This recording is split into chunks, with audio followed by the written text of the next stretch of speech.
de óleo vaporizador a creme para alívio da dor, adesivos, gomas, doces variados em formato de ursinhos, cobras e arco-íris, além de cápsulas e compostos. O canabidiol, ou CBD, é um extrato natural da cannabis sativa e está tão popular nos Estados Unidos que não é de se surpreender que ele esteja disponível em todos os lugares e seja aplicado no tratamento de inúmeras doenças. Os usuários dizem que o usam para tudo, desde dores musculares e ansiedade a artrite, epilepsia e transtorno de estresse pós-traumático. Há óleo de CBD até para cachorros, e com sabor de bacon.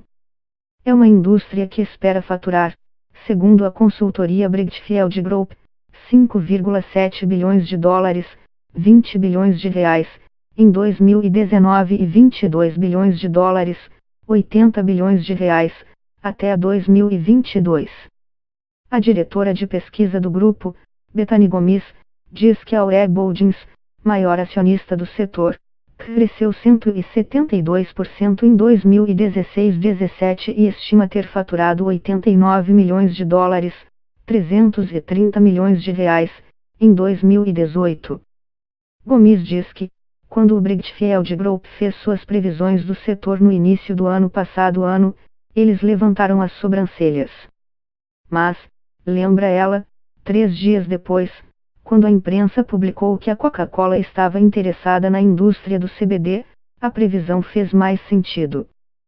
Se você olhar para a soma total de produtos de CBD vendidos hoje, acrescentar as megalojas e as grandes farmácias que estão implorando para entrar, esperamos uma mudança muito rápida. Zoltik Sonka é um dos integrantes do crescente fã-clube do CBD. Ele é fundador do Adrian Block, um restaurante no Astoria de Nova York, o primeiro a servir produtos à base de CBD na cidade, como coquetéis e molhos. Sonka garante que a bebida reduz o estresse e relaxa o estado de espírito.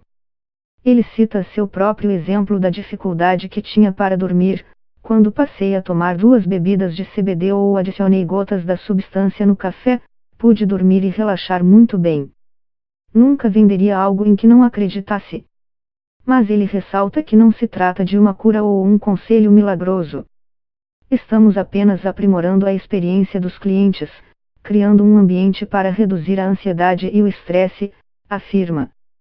Quem são os consumidores de CBD? Com base em uma pesquisa com 5.000 usuários realizada pela Brighfield no ano passado, os millennials foram os primeiros a começar a comprar produtos da CBD após sua legalização em vários estados. Há um pico de usuários com idade por volta de 30 anos, mas o uso cai entre pessoas em torno de 40 anos, a geração X, e volta a crescer entre os baby boomers, que compram tinturas, cremes e cápsulas para usar em condições associadas ao envelhecimento, como artrite ou dor crônica. Ainda assim é preciso estar atento. Os produtos que contêm CBD estão por todos os EUA, mas comprá-lo ainda é uma violação da lei nos 50 estados com uma única exceção. Como isso é possível se a maconha recreativa foi legalizada em 9 estados? O problema está em um conflito entre as leis federais e estaduais e em como as pessoas enxergam 2 tipos muito diferentes de maconha, marijuana, maconha, e hemp, cânhamo, que são diferentes espécies da cannabis. 2 extratos são os mais buscados na cannabis: o THC, que é a substância psicoativa, e o CBD, sem esse efeito. O cânhamo industrial contém menos de 0,3% de THC, mas pode conter altos níveis de CBD. A maconha, por outro lado, geralmente é cultivada exatamente por conta de seu conteúdo de THC. Em suma, o cânhamo é completamente diferente da maconha, mas isso não impediu que ambas as espécies de cannabis fossem classificadas pela lei federal como drogas de cronograma 1, perigosas, nos EUA nos anos 1970, o mesmo que heroína e cocaína. E essa designação permanece até hoje. Nos estados em que é legal, os produtos que contêm THC devem ser cultivados, processados e vendidos apenas por empresas licenciadas pelas autoridades estaduais. O CBD, por outro lado, está disponível em todos os lugares, desde supermercados a postos de gasolina. Mas ele continua preso em uma área legal cinzenta. Muitos varejistas acreditam que, desde que cumpram as regulamentações estaduais e não enviem seus produtos para além das fronteiras estaduais, o que constituiria tráfico de drogas, autoridades federais, como a Agência de Combate a Drogas, a DEA, adotaram uma abordagem de não intervenção. A única exceção, explicou, é uma droga chamada Epidiolex, que contém 98% de CBD e foi aprovada como medicamento para o tratamento da epilepsia infantil pela FDA, a Agência de Remédios do EUA. Fabricado pela empresa britânica GW Pharmaceuticals, o Epidiolex é um medicamento de cronograma 5, o mesmo que o remédio para tosse sem receita no EUA. Sonka, fundador da Adrian Block, por exemplo, reconhece que a DEA pode invadir suas instalações e provavelmente eles o farão em algum momento, mas ele diz que conhece profundamente os regulamentos do estado, e o CBD que ele usa tem 0% de THC. No Brasil, o ativismo de pais cujos filhos sofrem de condições graves de epilepsia foi o que acelerou a liberação do uso do CBD, ainda em 2015. Desde então, cerca de 80 mil unidades de produtos à base de maconha foram importados pela Agência Nacional de Vigilância Sanitária, Visa, a pedido de pacientes. Há regras rígidas para esse processo, e ainda não está liberado o comércio e a produção desses produtos no solo brasileiro.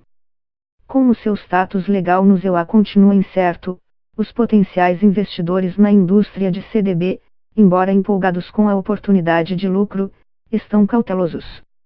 Apesar de o mercado de CBD do EUA ter contabilizado 367 milhões de dólares, R$1,36 bilhão, em vendas no varejo a uma taxa de crescimento de 39% no ano passado, a indústria continua volátil, segundo o Hemp Business Journal.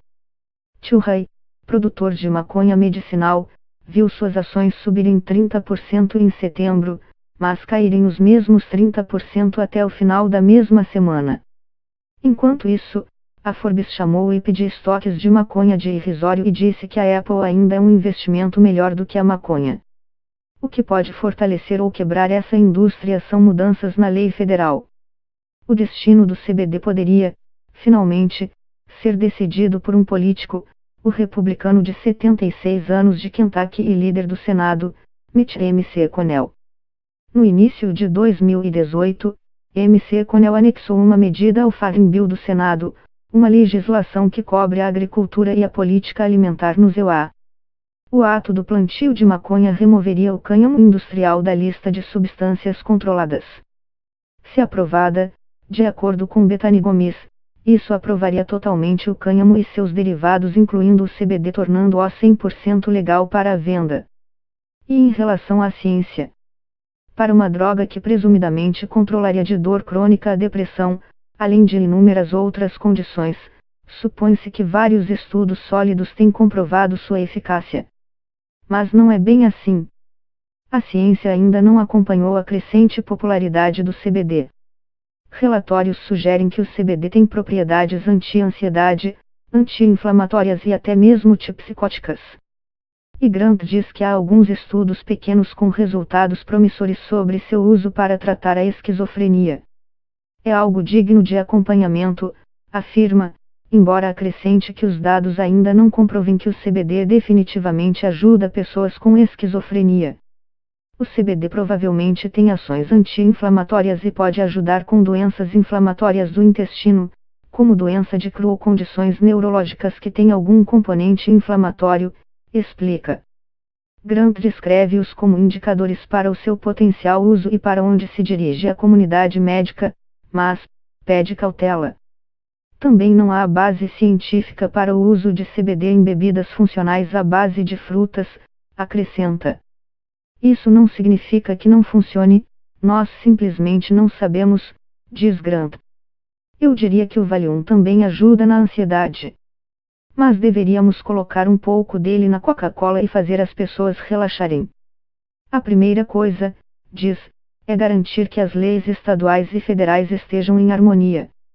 Vamos esperar que a ciência surja. A partir daí vamos ter informações para aconselhar o público.